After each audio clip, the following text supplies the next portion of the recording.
지금 시장, 겉으로는 조용한데 속은 더 위험할 수 있습니다. 정부가 강하게 잡겠다는 말만 반복해도 집값이 자동으로 잡히는 게 아니라는 거예요. 지난번까지 부동산 대책이 4번이나 나왔지만 대책이 나올 때마다 시장에서는 이거 오히려 가격 올리겠는데? 라는 반응이 나왔고 결과적으로 그런 흐름이 반복됐다는 겁니다. 핵심은 공급인데요. 특히 인기 지역의 임기 안에 실제로 몇 채나 공급할 수 있느냐를 따져보면 답이 나오죠.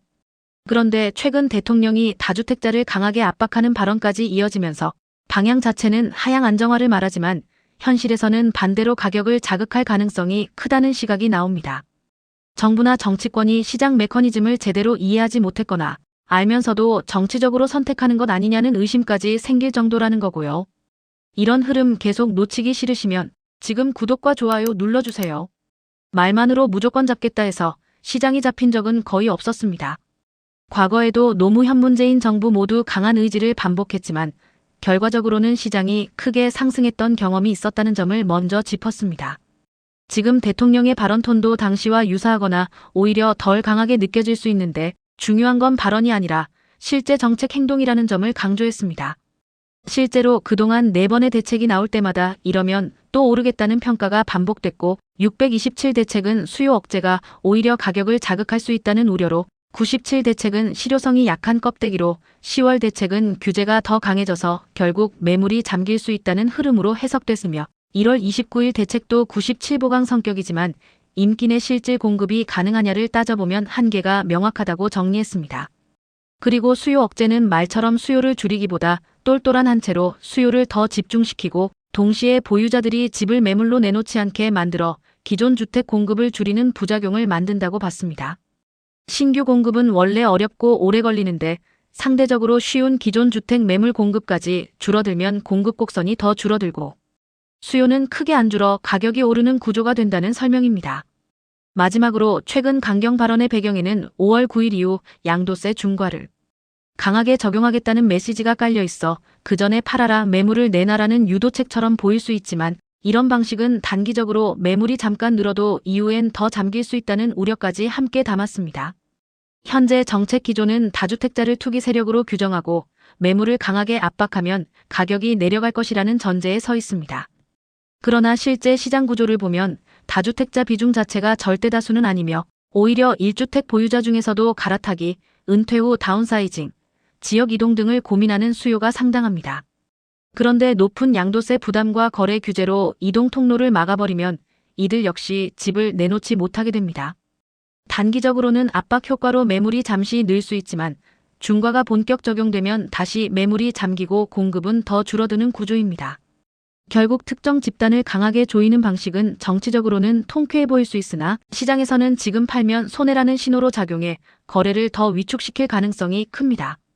신규 공급은 현실적으로 시간과 제약이 큰 만큼 실질적으로 즉각적인 효과를 내려면 기존 주택이 시장에 자연스럽게 나오도록 유도하는 세제 조정이 핵심입니다. 그런데 세제는 마지막 수단이라며 건드리지 않고 오히려 5월 9일 이후 최대 82.5% 수준의 세부담 가능성까지 언급하는 상황은 보유자 입장에서 더욱 버티게 만드는 요인입니다. 지금처럼 심리가 극도로 위축된 구간에서는 잦은 소규모 대책보다 방향을 명확히 바꾸는 일괄적이고 구조적인 정책 전환이 필요하다는 점을 강조했습니다.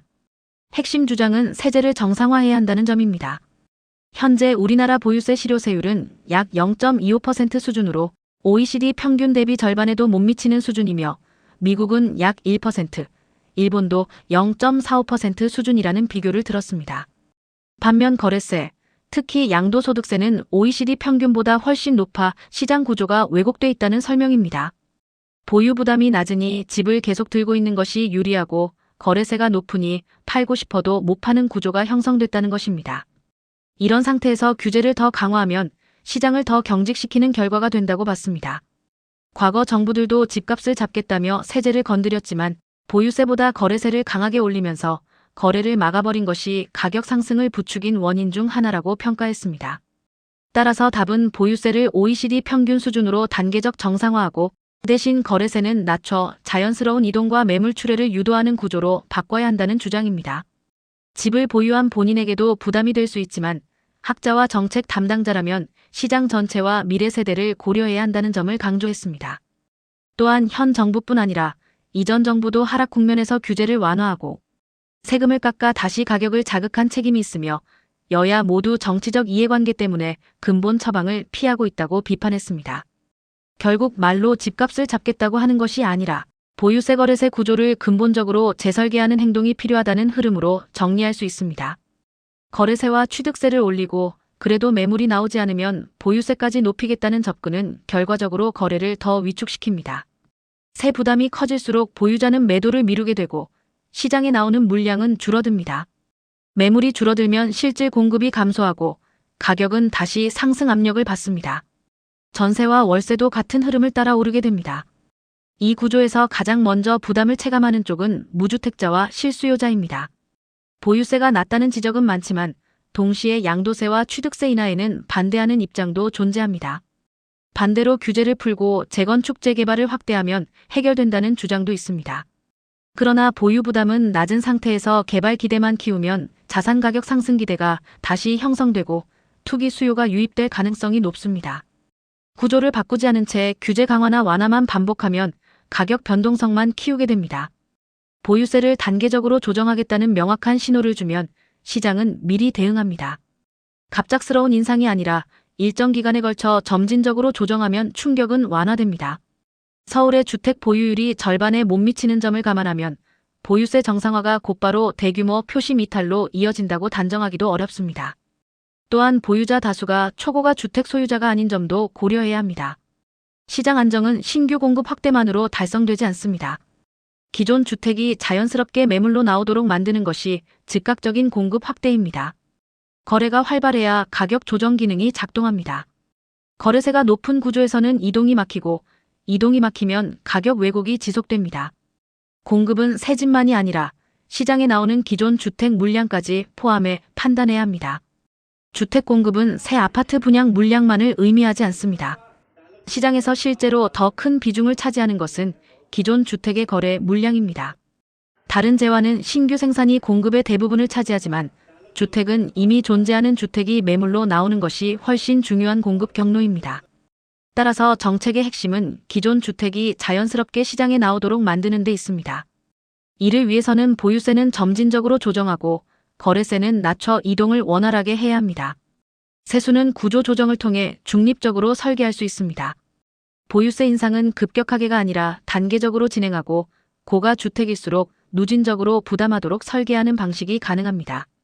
미국처럼 최초 취득가를 기준으로 보유세를 안정적으로 부과하는 구조도 참고할 수 있습니다. 이렇게 하면 보유자는 예측 가능한 환경에서 의사결정을 할 수 있습니다. 현재는 세금, 대출, 규제가 반복적으로 바뀌면서 시장의 불확실성이 커진 상태입니다. 불확실성이 커질수록 참여자들은 더 불안해지고 지금 아니면 늦는다는 심리가 확산됩니다. 실제로 주택 수요 연령층이 점차 낮아진 것도 이러한 환경과 무관하지 않습니다. 대출을 강하게 조이면 자금 여력이 있는 계층만 유리해집니다. 결국 자산 접근성이 높은 계층에게 선택권이 집중되는 구조가 됩니다. 거래세를 높게 유지하는 이유는 다주택 억제라는 정책 목표와 연결돼 있습니다. 그러나 거래 자체를 위축시키면 시장의 조정 기능도 약화됩니다. 공급은 신규 분양뿐 아니라 기존 주택의 유통까지 포함해 판단해야 합니다. 기존 주택이 원활히 거래되는 구조가 마련돼야 가격 안정도 가능해집니다. 주택은 쌀처럼 사서 창고에 쌓아두는 상품이 아닙니다. 여러 채를 보유하더라도 상당수는 임대로 시장에 공급되고 있습니다. 민간 임대사업자나 기업형 임대사업자가 주택을 많이 보유하는 것이 곧 시장에서 물량을 빼앗는 행위라고 단정하기는 어렵습니다. 오히려 임대 물량을 공급하는 역할을 합니다. 기업이 대규모로 임대주택을 건설해 공급하면 세입자에게는 선택지가 늘어납니다. 개인이 임대 목적으로 보유하는 경우도 같은 구조입니다. 현재 공공부문에서 임대주택을 확대하겠다는 방향도 제시되고 있지만 외곽이나 비선호 지역 위주의 공급은 강남 한강벨트 등 핵심 수요지의 가격 안정과는 직접적인 연결이 약합니다. 수요가 집중된 지역의 가격을 안정시키려면 그 지역의 기존 주택이 원활히 거래되도록 만드는 것이 더 직접적인 방법입니다. 결국 세제 구조를 조정해 기존 매물이 자연스럽게 나오게 하는 것이 핵심입니다. 해외 사례를 보면 공공주택 비중이 높더라도 자가 보유 비율을 함께 높이는 방식으로 주거 안정을 설계한 경우가 있습니다. 중요한 것은 일관된 정책 방향과 예측 가능성입니다. 현재는 부동산에 자산이 과도하게 집중돼 있습니다. 가계 자산의 60% 이상이 부동산에 묶여있는 구조에서는 생산적 투자로 자금이 이동하기 어렵습니다. 자산이 한쪽에 쏠리면 경제 전반의 성장 동력도 약해집니다. 거래세를 낮추고 보유세를 조정하면 자산 이동이 자연스럽게 일어날 수 있습니다. 고령층이 도심고가 주택을 처분하고 외곽이나 다른 자산으로 이동할 수 있는 환경이 마련되면 도심주택은 실수요 청년층에게 돌아갈 수 있습니다. 지금은 양도세 부담과 가격 상승 기대 때문에 매도가 지연되고 젊은 세대는 외곽으로 밀려나는 구조입니다. 세제 환경이 바뀌면 주택의 이동 경로도 달라집니다. 도심의 좋은 주택에는 은퇴 세대가 머물러 있고 직장과 육아 부담이 큰 세대는 외곽으로 밀려나는 구조가 고착되고 있습니다. 교통망 확충만으로 이 문제가 해결되지는 않습니다. 장기적으로는 균형 발전이 필요하지만 단기적으로 조정 가능한 수단은 세제 구조입니다. 거래가 막혀 이동이 이루어지지 않는 환경을 바꾸는 것이 우선입니다.